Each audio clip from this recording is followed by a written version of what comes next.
Hello student, new bright coaching classes में आप सभी स्टूडेंट का स्वागत है। जितने भी मेरे ऑनलाइन स्टूडेंट हैं उन सभी से अनुरोध है कि मेरे ऑनलाइन क्लास में जल्दी से जल्दी जुड़ जाएं, क्योंकि आपके लिए आज हम फिर लेकर के आए हैं रेलवे ग्रुप डी और डीएलएड एंट्रेंस एग्जाम का बहुत ही जबरदस्त ट्रिक के साथ हम आपको मैथ बताने जा रहे हैं। इसलिए आप लोग ध्यान दीजिएगा बोर्ड पे और सभी स्टूडेंट ऑनलाइन क्लास में आ जाए, क्योंकि हम स्टार्ट करने वाले हैं। देखिए, आपका पहला क्वेश्चन है कि त्रिभुज ए बी सी का क्षेत्रफल निकालिए। किसका क्षेत्रफल निकालना है आपको? त्रिभुज ए बी सी का क्षेत्रफल। देखिए, ए बी सी का क्षेत्रफल, त्रिभुज ए बी सी का क्षेत्रफल ज्ञात कीजिए जिसका शीर्ष ए बराबर 2,1 और बी बराबर 4,5 और सी बराबर 0,3 है। आपको पता होगा ये क्वेश्चन जो है निर्देशांक ज्यामिति का है। ये क्वेश्चन क्या है? निर्देशांक ज्यामिति का। और इसका फॉर्मूला आपको पता होगा 1/2 x1 y2 माइनस y1। इस तरह से बहुत लंबा फॉर्मूला होता है, तो उस पर हमें नहीं बनाना है, ट्रिक पर बनाना है। तो हम क्या करेंगे, यहाँ पर लिखेंगे 2,4,0,2। ठीक है। अब पूछिएगा सर कैसे लिखे? देखिए, ये त्रिभुज जब हम बनाएंगे तो यहाँ से लेंगे ए से बी, बी से सी और सी से फिर ए पर जाएगा। इसलिए हम 2 लिए, 4 लिए, 0 लिए और फिर 2 लिए। उसके बाद हम क्या लेंगे? 1 लेंगे। ठीक है। फिर क्या लेंगे? 5 लेंगे। ठीक है। फिर क्या लेंगे? 3 लेंगे। फिर क्या लेंगे? 3 से जाकर के फिर क्या लेंगे? 1 लेंगे। अब आपको क्या करना है, यहाँ पर लिखना है 1/2 और ऐसे करना है, ऐसे 5 दूनी 10 प्लस लिखिए 4 तिहाई 12 प्लस लिखिए 0 एकम 0। ठीक है। अब माइनस में आ जाइए और फिर लिखिए 4 एका 4 माइनस 5 में 0 से कीजिए तो 0 माइनस 3 दूना कितना हो जाएगा? 6। क्वेश्चन बन कीजिए। अब 1/2 और 10 और 12 कितना हो जाएगा? 22 हो जाएगा, माइनस 6 4 कितना हो जाएगा? 10 हो जाएगा। यानी 1/2 गुने 22 में से 10 गया कितना होगा? 12, 2 छक 12 यानी 6 आपका आंसर हो जाएगा। ऑप्शन नंबर ए जो है आपका आंसर हो जाएगा। देखिए, इसका शॉर्ट ट्रिक यही है, इससे ज्यादा शॉर्ट ट्रिक इसका नहीं है। इतना कम से कम आपको करना होगा। और माइंड कैलकुलेशन यदि आप रखते हैं तो अच्छी बात है, माइंड कैलकुलेशन से भी आप इसको आसानी से हल कर सकते हैं। अब दूसरा क्वेश्चन देखिए, यदि दो संख्याओं का योग 26 है, दो संख्या है, कोई भी दो संख्या, उसका योग 26 है, जोड़ने के बाद 26 आता है और अंतर 12 है, तो उनके वर्गों का अंतर ज्ञात करिए। देखिए, वर्गों का अंतर यदि पूछा गया है और दोनों संख्या का योग अंतर दे दिया गया है, तो हम योग और अंतर में गुना कर देंगे। यानी 26 में हम क्या करेंगे? 12 से गुना कर देंगे। ठीक है। और 26 में 12 से गुना करेंगे तो आपका कितना आ जाएगा? 312। कितना आ जाएगा? सॉरी, 312, लगभग 312 ही एक आएगा। 312 यानी ऑप्शन नंबर ए जो होगा वो सही होगा। चलिए अब तीसरा करिए। दूसरा था, ये पहला था। अब चलिए तीसरा की बात करते हैं। तीसरा क्वेश्चन है कि 3 कारों की गति 5:3:4 में है। 5:3:4 में है। 3 कार है जो चलती है, 3 कार जो है चलती है 3:4 के अनुपात में जो है 3 कार चल रही है। ठीक है। इन कारों द्वारा समान दूरी तय करने के बीच का अनुपात क्या होगा?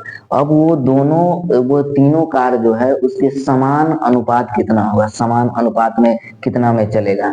तो इसके लिए हम क्या करेंगे? लिखेंगे 1/5 अनुपात 1/3 अनुपात 1/4। ठीक है। 1/4 और सबका हम ले लेंगे एलसीएम। तो 5 दिए 15, 15 चौका कितना आ जाएगा? 60। अब डिवाइड कीजिए, 60 को कीजिए 5 से तो कितना हो जाएगा? 12×5=60।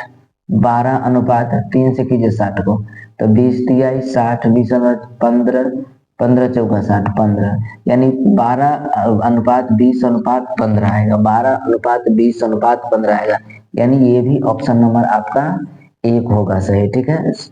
ऑप्शन नंबर ए होगा। ये चौथा क्वेश्चन था, सॉरी ये चौथा क्वेश्चन था। चौथा क्वेश्चन का ऑप्शन नंबर क्या होगा, ए होगा सही। अब तीसरा क्वेश्चन छूट गया था, उसको हम बनाते हैं। तीसरा क्वेश्चन पर ध्यान दीजिए।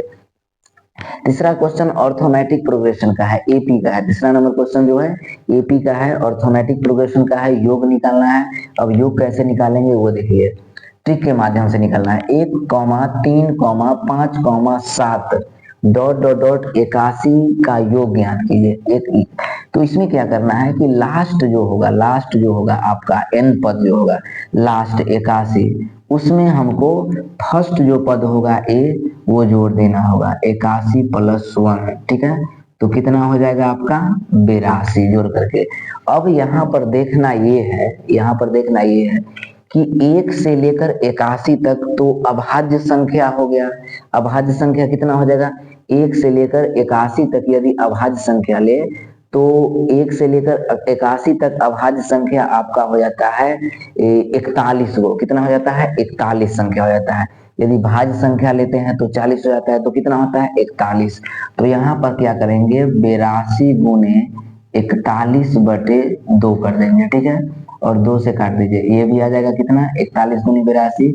अब आपका हो जाएगा 41 गुने 41, ठीक है। और 41 में 41 से गुना करेंगे तो 1681 आपका आंसर आ जाएगा, यानी 1681 आपका आंसर आ जाएगा। अब चलिए 5वां नंबर क्वेश्चन पर चलते हैं। कितना चलते हैं, 5वां नंबर क्वेश्चन पर।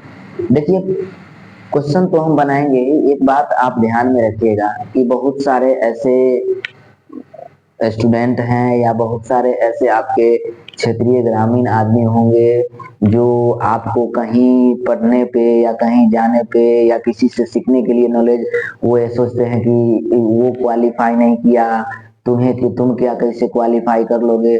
तो आपको हम एक बात बता देना चाहते हैं कि सीखना जो आपका है, जो आप किसी भी टीचर से सीखते हैं, वो ये पर्पज से आप सीखिए कि मुझे केवल सीखना है। हमसे छोटा है बड़ा है इससे कोई मतलब नहीं है, ऊंचा है नीचा है इससे कोई मतलब नहीं। यदि आपसे वो ज्यादा जानता है तो आप उससे सीखने का प्रयास करें। दूसरी नंबर बात कि रिजल्ट के लिए, किसी भी कॉम्पिटेटिव रिजल्ट के लिए मैथ और साइंस होना बहुत जरूरी है। मैथ और साइंस के बिना तो आपका रिजल्ट हो ही नहीं सकता है। लेकिन सोशल साइंस वाला को भी हल्का में मत लीजिएगा, ठीक है ना। ऐसा मत सोचिएगा कि वो सोशल साइंस से है तो उसके पास नॉलेज नहीं है, या हम मैथ पढ़ाते हैं हम साइंस पढ़ाते हैं तो मुझे अच्छा जानकारी है, वो सोशल साइंस जानता है तो वो कुछ भी नहीं जानता है। आप अच्छे पढ़े हैं, आप अच्छा जानता है, ये आपकी काबिलियत है, लेकिन वो नहीं जानता है, ये आपका सोचना गलत है। आर्ट वाले को, सोशल साइंस वाले को बिल्कुल हल्का में ना ले, क्योंकि वो उसके बिना भी आपका कॉम्पिटेटिव रिजल्ट नहीं हो सकता है। इसलिए इस पर्पज से आपको पढ़ना है कि जो जितना जानता है, यदि हम नहीं जानते हैं तो उन्हें सीखने का प्रयास कीजिएगा। ऐसा नहीं कि वो ऊंचा है नीचा है या फिर वो क्वालिफाई नहीं किया है तो हमको क्या क्वालिफाई कराएगा। आप याद रखिएगा कि भूखा शेर जो होता है ना, वो बहुत ज्यादा खतरनाक होता है। इसलिए ऐसा नहीं सोचता है, शिक्षा के पर्पज से पढ़ना है। चलिए आगे 5वां नंबर क्वेश्चन देखिए। देखिए आपको हम ऑब्जेक्टिव ही बता रहे हैं, आपको हम ट्रिक के माध्यम से ही बता रहे हैं, लेकिन टाइम लेकर के इसलिए बता रहे हैं। हम चाहे तो 1 मिनट में बना देंगे, 50 सेकंड में बना देंगे, 40 सेकंड में बना देंगे, लेकिन वो आपको अच्छे से समझ में नहीं आना। इसलिए हम टाइम लेकर के इसलिए बताते हैं ताकि आपको समझ में अच्छा से आ जाए, ठीक है। आप बाकी तो आप वो कर ही सकते हैं। देखिए अब 5वां नंबर क्वेश्चन देखिए। 5वां नंबर क्वेश्चन है 2000 का 5% का 5% कितना होगा। देखिए 2000 लिखिए पहले, 2000 का 5%, का यानी गुना 5, का यानी गुना या के यानी गुना 5%, 5 और प्रतिशत का, प्रतिशत माने 100, का माने फिर गुना 5, 5 माने 5, प्रतिशत माने 100, ठीक है। अब ये 2 जीरो से ये 2 जीरो काट दीजिए, इसको आप इससे काट दीजिए। अब आप क्या कीजिए कि 5 को आप काट दीजिए, 5 दूनी 10, ये 2 को 2 से काट दीजिए, आपका कितना आ गया रिजल्ट 5 आएगा। यानी कि आपका आंसर नंबर ए सही हो जाएगा, ठीक है। अब छठा क्वेश्चन देखिए। छठा क्वेश्चन जो है 3/10 और क्या है 3/10, 3/10 और 2/5 का आपका क्या करना है, लघुत्तम समावर्तक करना है, लघुत्तम लॉस करना है। तो लॉस जब भी पूछा जाए तो आप क्या कीजिएगा कि ऊपर वाले का आप क्या कीजिएगा एलसीएम कर दीजिएगा और नीचे वाले का क्या कीजिएगा एचसीएफ कर दीजिएगा। तो 3 2 का एलसीएम कीजिएगा तो 3 दूनी 6, आप 5 और 10 का एचसीएफ कीजिएगा तब 5 दूनी 10 यानी 5 होगा, यानी कि 6/5, 6/5, 6/5 ऑप्शन नंबर जो है ऑप्शन नंबर आपका बी हो जाएगा। ठीक है, 6/5 होगा। तो इस तरह से आप ऑब्जेक्टिव क्वेश्चन आपको competitive exam railway group D और डीएलएड में ऐसे क्वेश्चन पूछा जाएगा तो उसे आपको इस तरह से बना देना है। बनाने के बाद आपको बेहतर रिजल्ट मैथ का होगा। यदि हमारी वीडियो आपको अच्छी लगी हो तो लाइक सब्सक्राइब जरूर कर दीजिएगा ताकि कोई भी वीडियो जो हम आपके लिए बनाएं वो आपसे मिस ना हो, आपसे छूटे ना। धन्यवाद।